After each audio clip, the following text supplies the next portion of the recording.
और वैसे भी मैं पीछे मुड़ के देखने वालों में से नहीं हूँ। जितना जल्दी हो सके आप डिवोर्स पेपर्स रेडी करवा दें। इज्जत से नाम लिया करें उसका, होने वाली बीवी है वो मेरी, और उसकी बेइज्जती मैं किसी कीमत पर बर्दाश्त नहीं करूँगा। मेरे पास इसके अलावा और कोई चारा नहीं था। ज्यादा डिले नहीं कर सकता।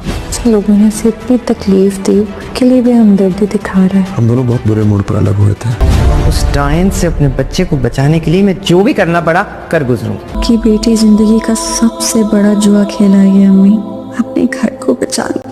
एक तरफ तो मोहित मलिहा के डिवोर्स पेपर तैयार करवा रहा है। मोहित को यही लग रहा है कि मलिहा उससे शादी करने को तैयार हो जाएगी, मगर दूसरी तरफ मलिहा रोहाम और अपना रिश्ता बचाने की पूरी कोशिश कर रही है, क्योंकि मलिहा रोहाम को नहीं छोड़ना चाहती। मलिहा रोहाम से बार बार राब्ता करने की कोशिश करती है, मगर रोहाम है कि वो मलिहा की कोई भी बात सुनने को तैयार नहीं, और ना ही रोहाम के दिल में अब मलिहा के लिए कोई जगह बाकी है। सना का बाप अब यही चाहता है कि सना की शादी रोहाम के साथ हो जाए, क्योंकि सना के बाप ने पहले भी सना की जिंदगी का फैसला गलत किया था, और अब उससे अपने किए हुए फैसले पे बहुत ही ज्यादा पछतावा है। इसलिए अब वो चाहता है कि जितना जल्द हो सके सना की शादी रोहाम के साथ हो जाए। रोहाम मलिहा की कोई भी कॉल अटेंड नहीं करता, इसलिए मलिहा ये फैसला करती है कि वो रोहाम को लेटर लिखेगी। उस लेटर में वो सब कुछ अपने और मोहित के बारे में रोहाम को बता देगी। हो सकता है कि रोहाम मलिहा की बात पे यकीन कर ले। मलिहा वो लेटर लिखकर रोहाम के ऑफिस लेके जाती है ताकि वो रोहाम तक वो लेटर पहुंचा सके, मगर रोहाम पहले ही सारे स्टाफ को मना कर चुका होता है कि उससे मलिहा से नहीं मिलना, मगर मलिहा किसी भी तरीके से वो लेटर रोहाम तक पहुंचा देती है। लेटर पढ़ने के बाद भी रोहाम मलिहा की किसी भी बात पे यकीन नहीं करता, क्योंकि रोहाम ये फैसला कर चुका है कि वो दोबारा मलिहा को अपनी जिंदगी में कभी भी वापस नहीं लाएगा। रोहाम और मलिहा के रिश्ते में सना एक बार फिर से दरार बन चुकी है, क्योंकि रोहाम का सारा रुझान सना की तरफ है और वो सना से शादी करने के लिए भी तैयार है।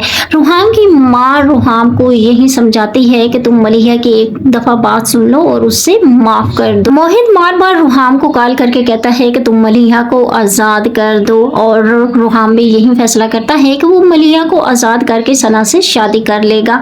रोहाम जब भी दूसरी शादी करने का फैसला करता है तो वो मलिहा के बारे में सोचने पे मजबूर हो जाता है। दूसरी तरफ मोहित की माँ ये कहती है कि वो मोहित की जिंदगी में मलिहा को बर्दाश्त नहीं कर सकती, इसलिए वो किसी कीमत पर भी मलिहा की शादी मोहित से नहीं होने देगी। तो नाज़रीन, आपको क्या लगता है कि रोहाम मलिहा को माफ कर देगा? कमेंट सेक्शन में जरूर बताइएगा।